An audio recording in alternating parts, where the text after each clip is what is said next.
lagi kurang dulu pipis. Tapi nggak balik-balik. Bunyi lonceng baru balik. Itu jadi mulai tak? Udah ya? Serius? Iya. Buset. Iya ya, gimana?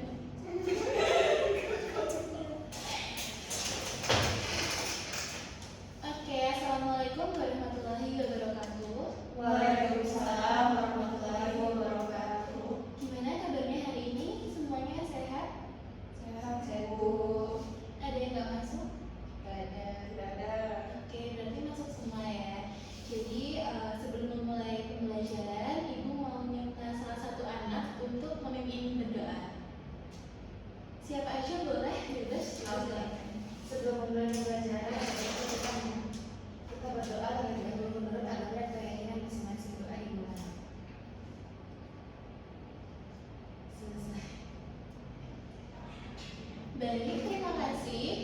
Nah, sebelum memulai pembelajaran, Ibu ingin kalian semua tahu bahwa kalian semua itu memiliki potensi untuk belajar, berkembang, dan mencapai apa yang kalian inginkan.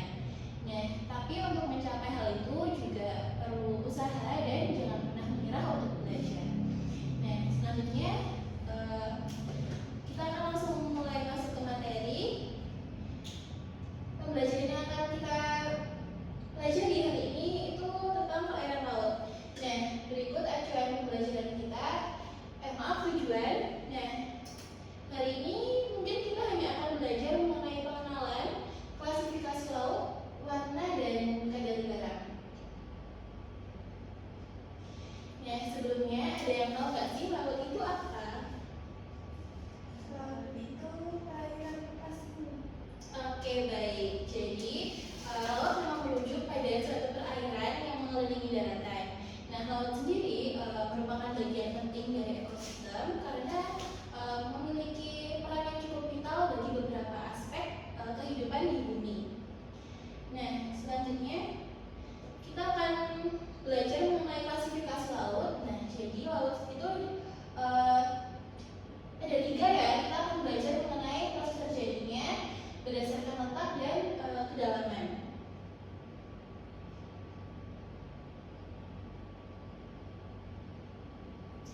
Nah, kira-kira ada yang tahu nggak sih klasifikasi laut berdasarkan proses terjadinya itu ada berapa?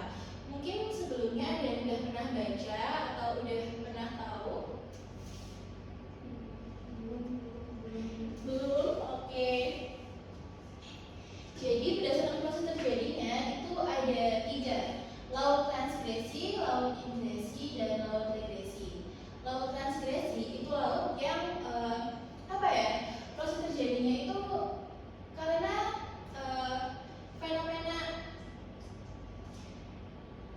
meningkatnya permukaan air laut sehingga meluap ke daratan. Jadi hasil dari fenomena laut transgresi itu adanya laut yang tapi cukup dangkal. Contohnya itu kayak di Selat Sunda atau Laut Jawa. Nah, laut ingresi itu laut yang belum lari kabeh. Ngomong aja sebentar. Bentar. Siber. Kencan ayo. Udah ketemu tuh malas kayak gini semua. Daripada gimana lagi.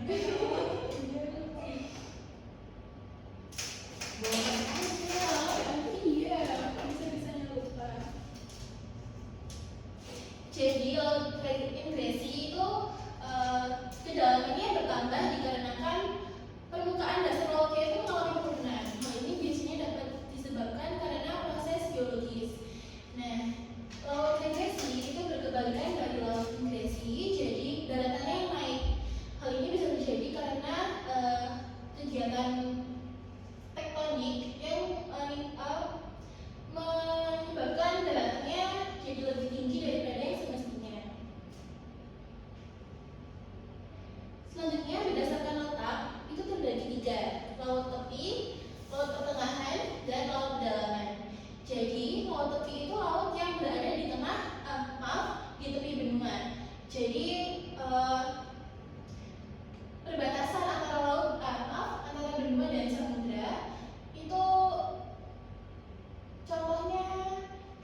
Gini lah kayak bentar.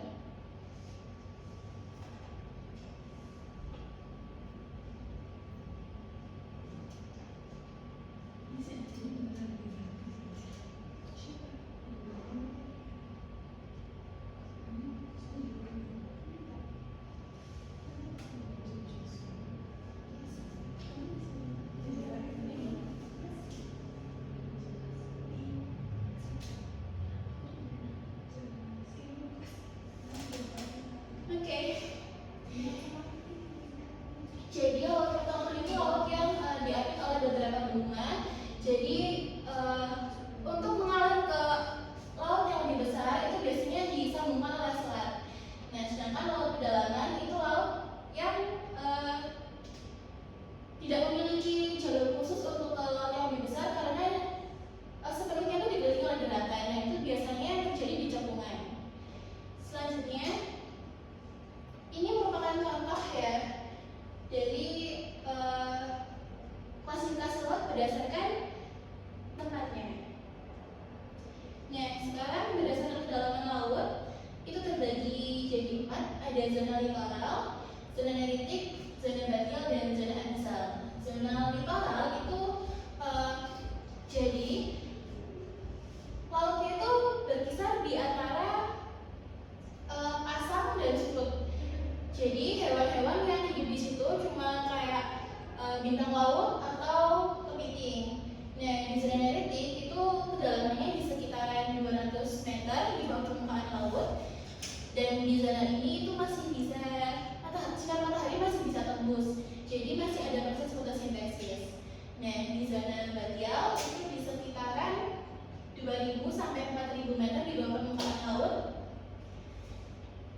Masuk aja guys. Kok diajak? Mau lanjut enggak? Jadi zona batial itu berada di sekitaran 2000 sampai 4000 meter di bawah permukaan laut. Nah, di zona ini itu sudah sinar matahari sudah tidak bisa masuk, dan hewan-hewan yang bisa hidup di sini itu cuma invertebrata kayak cumi-cumi atau ubur-ubur. Nah, selanjutnya zona abyssal itu zona yang paling dalam di sekitaran 4000 sampai 6000 ke bawah. Nah, di sini hewan-hewan yang bisa hidup hanya hewan-hewan yang tinggal di laut dalam.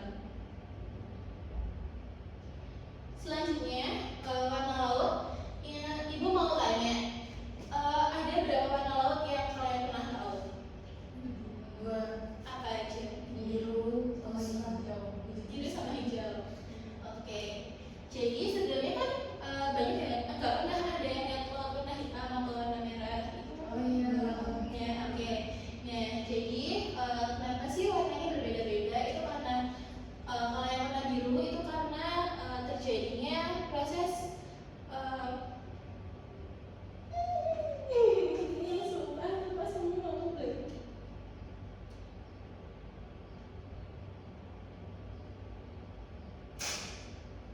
Jadi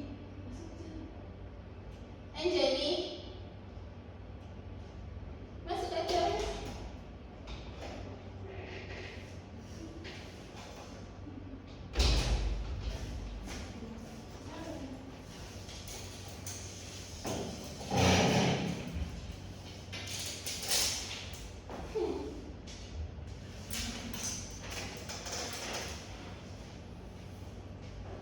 Oke, jadi warna biru itu kan warna yang paling umum ya. Itu disebabkan karena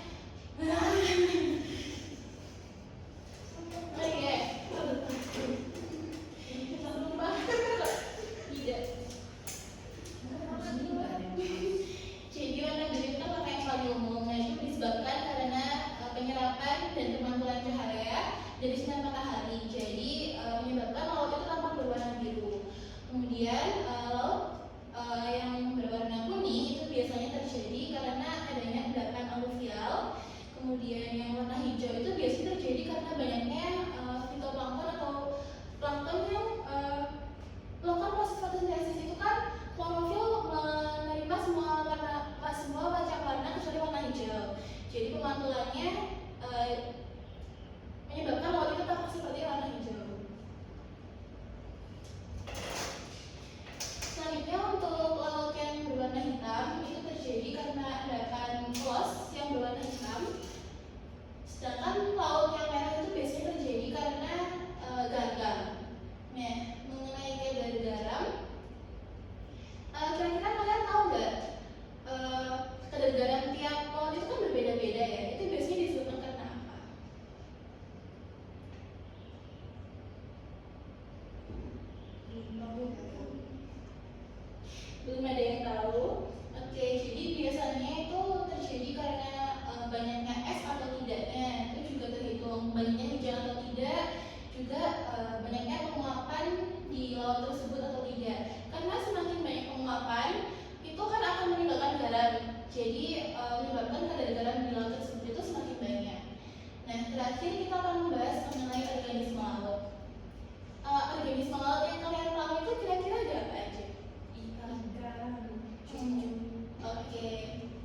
plankton, nekton, sama bentos. Nah, plankton itu seperti yang kita tahu kayak fitoplankton atau zooplankton. Nah, sedangkan nekton itu sekumpulan ikan-ikan kecil. Sedangkan bentos itu merupakan tumbuhan atau hewan yang hidup di laut dalam. Nah, sekian penjelasan dari Ibu. Apakah ada yang ingin ditanyakan? Belum? Apakah sudah mengerti semua? Oke, kalau sudah mengerti berarti sudah bisa menjelaskan ya. Jadi Ibu minta salah satu anak untuk menjelaskan pembelajaran kita pada pagi hari ini.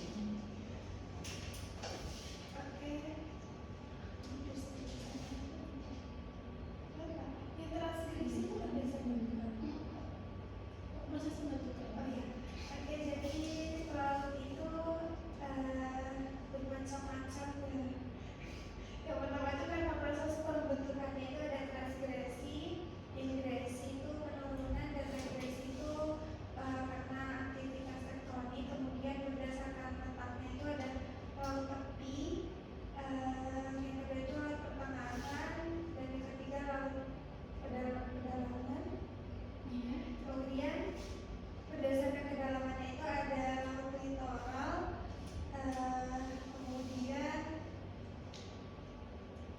kemudian batial, abisal, dan satu lagi neritik. Sementara itu laut berdasarkan warna itu bisa bermacam-macam ya penyebabnya. Kalau misalnya warna biru itu umumnya karena proses penyerapan yang dibantukan oleh sinar matahari. Kemudian kalau warna kuning itu karena adanya endapan aluvial, warna hijau karena adanya plankton, hitam karena adanya endapan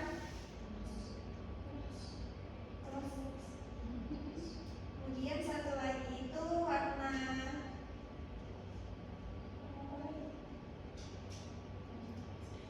ya udah sudah cukup. Kemudian kalau misalnya kadar garam di lautan itu bisa ada yang banyak, ada yang rendah, itu tergantung tempatnya, apa karena ada es yang mencair atau hujan atau terjadinya penguapan. Dan yang terakhir itu ada organisme laut, itu ada plankton, nekton, dan bentos. Oke, terima kasih Sabrina. Jadi sekian